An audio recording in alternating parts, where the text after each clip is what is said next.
మాస్టర్తో మాటమంతి కార్యక్రమానికి స్వాగతం. నేను మీ మాస్టర్ దుర్గా ప్రసాద్. ఈరోజు మనతో పాటు షణ్ముఖ్ గారు ఉన్నారు. నమస్కారం షణ్ముఖ్ గారు. నమస్తే అండి.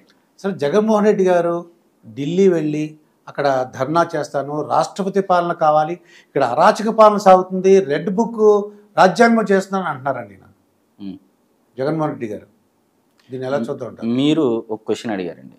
మీరేమనుకుంటున్నారు? ఫస్ట్ జగన్మోహన్ రెడ్డి గారు ఢిల్లీ వెళ్ళి ధర్నా చేస్తే మనకు వచ్చిన నష్టం ఏంది అని నేను అడిగితే మీరేం చెప్తారు?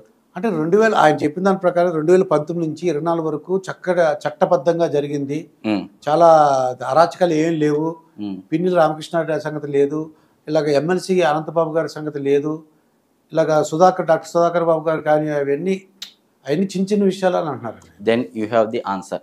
సార్, మీరు అడిగిన ప్రశ్నలు ఏదైతే ఉందో, జగన్మోహన్ రెడ్డి గారు ఢిల్లీ వెళ్ళడానికి గల కారణాలు ఏమని వెళ్ళి ధర్నా చేస్తాడనేది ఒక్కసారి మనం ఆలోచించినట్లయితే, అంటే రాష్ట్రంలో 30,000 మంది మహిళలు అదృశ్యమైనందుకు వెళ్ళి ధర్నా చేస్తాడా, లేకపోతే సొంత చెల్లికి న్యాయం చేయలేడని చెప్పేసి ఢిల్లీకి వెళ్ళి ధర్నా చేస్తాడా, లేకపోతే సొంత చెల్లెల్ని సొంత బాబాయిని చంపిన కేసులో ఏ విధంగా మానసికంగా వేధించారో అది వెళ్ళి ఢిల్లీకి వెళ్ళి ధర్నా చేస్తాడా, లేకపోతే తోట చంద్రయ్యను పట్టపగలు నడి రోడ్డు మీద కోడిని కోసినట్టు గొంతు కోస్తే అది చెప్పడం కోసం ఢిల్లీ వెళ్ళి ధర్నా చేస్తాడా, లేకపోతే డాక్టర్ సుధాకర్ గారిని పిచ్చోడు అని చెప్పేసి నడి రోడ్డు మీద మోకాల మీద నిలబెట్టి నేను దళితులకు ఇలా గౌరవం ఇస్తున్నాను రాష్ట్రంలో అని చెప్పేసి ఢిల్లీకి వెళ్ళి ధర్నా చేస్తాడా, లేకపోతే రాష్ట్రానికి 15 లక్షల కోట్ల అప్పు తెచ్చి బటన్ నొక్కి పథకాల రూపంలో, అంటే డీబీటీ డైరెక్టరీ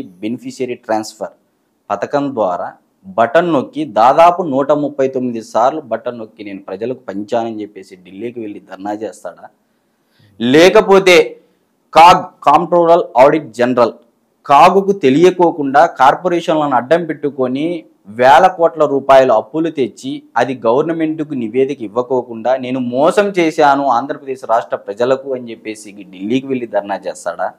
ఏ విధంగా అని చెప్పాలి సార్? ఏ శాఖలో అవినీతి లేదని చెప్తాడు? ఏ శాఖ? ఇప్పుడు పోలీసుల విభాగం చూసుకుందాం. పోలీసులు లా అండ్ ఆర్డర్ మెయింటైన్ చేస్తున్నారు నా ప్రభుత్వ హయాంలో. జగన్మోహన్ రెడ్డి గారు ఎప్పుడు సంబోధిస్తూ ఉంటారు, ఏమని సంబోధిస్తూ ఉంటారు? అది ప్రచార సభల్లో కానీ సిద్ధం సభల్లో కానీ ఏమని సంబోధించారు? నా బీసీ, నా ఎస్సీ, నా ఎస్టీ, నా మైనారిటీ అంటున్నాడు. మరి ఇదే 2019 నుంచి ఇదే 2024 మధ్య కాలంలో ఎంతమంది బీసీలు హత్య గావించబడ్డారు? మీ ప్రభుత్వ హయాంలో అంటే 300 మంది హత్య గావించబడ్డారు. మరి అదే ఎస్సీ ఎస్టీ వాళ్ళు ఎంతమంది హత్య గావించబడ్డారు అంటే 188 మంది హత్య గావించబడ్డారు. మరి అదే మైనారిటీల పరంగా చూసుకున్నట్లయితే 11 మంది హత్య గావించబడ్డారు. మరి మీరు ఎప్పుడు అంటా ఉంటారు కదా అక్క చెల్లెమ్మలు అని చెప్పేసి. మరి అక్క చెల్లెమ్మల గురించి మనం మాట్లాడుకున్నట్లయితే అదే అక్క చెల్లెమ్మలు దాదాపు మహిళలు 991 మంది హత్య గావించబడ్డారు. మరి సరే, ఇది ఒక రకం చూసుకుంటే, రెండో కోణం, ఇంకో కోణం ఏంది? ఎలక్షన్ కోడ్ వచ్చిన తర్వాత, ఎన్నికలు జరిగిన తర్వాత, అంటే చంద్రబాబు నాయుడు గారు ప్రమాణ స్వీకారం చేయక ముందు, అంటే జూన్ 4 లోపల ఎంతమంది హత్య గావించబడ్డారు అంటే, ఎన్నికల కోడ్ అమలైన తర్వాత దాదాపు 13 మంది హత్య గావించబడ్డారు. మరి ప్రమాణ స్వీకారం జరగక ముందు దాదాపు 6 మంది హత్య గావించబడ్డారు.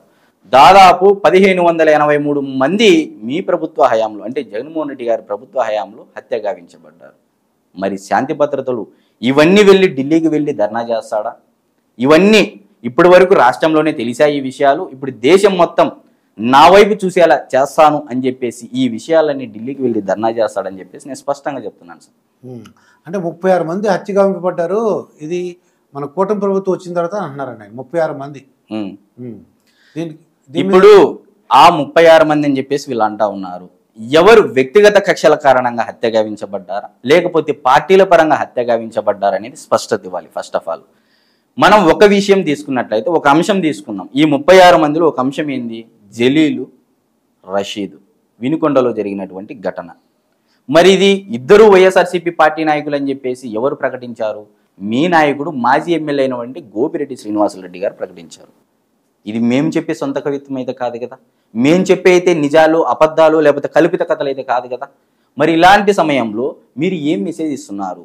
ఆంధ్రప్రదేశ్ రాష్ట్రంలో పెట్టుబడులు తరలి వస్తూ ఉన్నాయి. దాదాపు చంద్రబాబు నాయుడు గారు ప్రమాణ స్వీకారం చేసిన రోజు నుంచి ఇప్పటి వరకు, అంటే నెల రోజులు అటు ఇటుగా 1,00,000 కోట్లకు పై మాట పెట్టుబడులు తెచ్చారు. ఒకవైపు కంపెనీ ప్రతినిధులతో విదేశీ ప్రతినిధులతో చర్చలు జరుపుతూ ఉంటే నువ్వేమో లాండ్ ఆర్డర్ లేదని చెప్పేసి ఏం మెసేజ్ ఇస్తా ఉన్నావు? అంటే ఏమీ చంద్రబాబు నాయుడు గారి పరిపాలన బాగోలేదని చెప్పేసి కూటమి ప్రభుత్వానికి దేశంలో ఏ ప్రభుత్వము రాని విధంగా నెవర్ బిఫోర్ ఎవర్ ఆఫ్టర్ అన్న చందంగా 164 సీట్లతో మ్యాండేట్ ఇచ్చిన ఈ ప్రభుత్వాన్ని, అంటే ప్రజలు సంపూర్ణంగా ఎన్నుకోవడమైనటువంటి ఈ ప్రభుత్వాన్ని మీరు ఎలా తప్పుపడతారు? మీకు మీరే సమస్యలు క్రియేట్ చేసి మీరే ఏదో పరిష్కారం చూపే విధంగా, అంటే పులివెందుల పంచాయతీ తెచ్చే విధానాన్ని మరలా మీరు తెరపైకి తెచ్చే ప్రయత్నం కాదా ఇది అని నేను స్పష్టంగా చెప్తున్నాను సార్. అంటే రాష్ట్రపతి పాలన పెట్టాలని ఇక్కడే ఏదైతే మీరు రాష్ట్రపతి పాలన అన్నారు, ఇప్పుడు ఇది అవసరమా కాదా నేను అడిగితే మీరేం చెప్తారండి? రాష్ట్రపతి పాలన అంటే మరి అంత స్థితి నాకేమో అనిపించట్లేదండి నాకు. మరి నేనేమంటున్నానంటే ఆర్టికల్ 356 అంటే రాష్ట్రపతి పాలన పెట్టడానికి ఇది ఆర్టికల్ వాడతారు రాజ్యాంగబద్ధంగా. ఏది? రాజారెడ్డి రాజ్యాంగం కాదు, అంబేద్కర్ రాసినటువంటి రాజ్యాంగబద్ధంగా మనం చదివినట్లయితే, మనం ఆ బుక్ చదివినట్లయితే రాష్ట్రపతి పాలన పెట్టాలి అంటే గవర్నర్ ద్వారా ప్రతిపాదించబడాలి. మరి రాష్ట్రంలో నిజంగా శాంతి భద్రతలు కొరువయ్యాయా?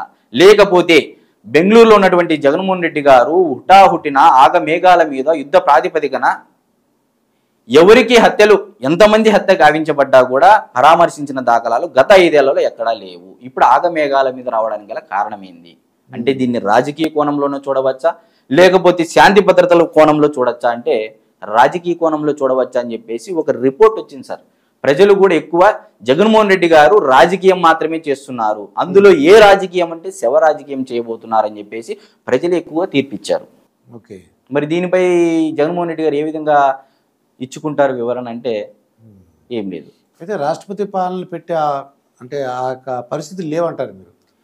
ఇప్పుడు మీరే చెప్తున్నారు నాకైతే అనిపించట్లేదు అని చెప్పేసి. మీరు ఎంతో మందిని ఇంటర్వ్యూ చేసింటారు, ఎంతో మందిని నాలాంటి వాళ్ళను, నాకంటే సీనియర్లను చాలా మందిని చేసి ఉంటారు. మీకు ప్రభుత్వం వచ్చి 4 రోజులు కూడా కాలేదు, శాంతి భద్రతల గురించి నువ్వు ఎలా మాట్లాడతావు? అసలు క్యాబినెట్ చైర్మన్ పోస్టులు కానీ ఇంకా గ్రౌండ్ లెవెల్ వరకు కమిటీలు కూడా వేయలేదు, ఎలా శాంతి భద్రతలు కొరవయ్యాయి? ఒకవేళ కమిటీలు వేసు చైర్మన్ నామినేటెడ్ పోస్టులు ఇంకోటి పోస్టులు ఎక్కడ అసంతృప్తులు ఉండేసి ఏదన్నా గొడవలు జరిగి శాంతి భద్రతలు కొరవయ్యాయి అంటే నమ్మాలి.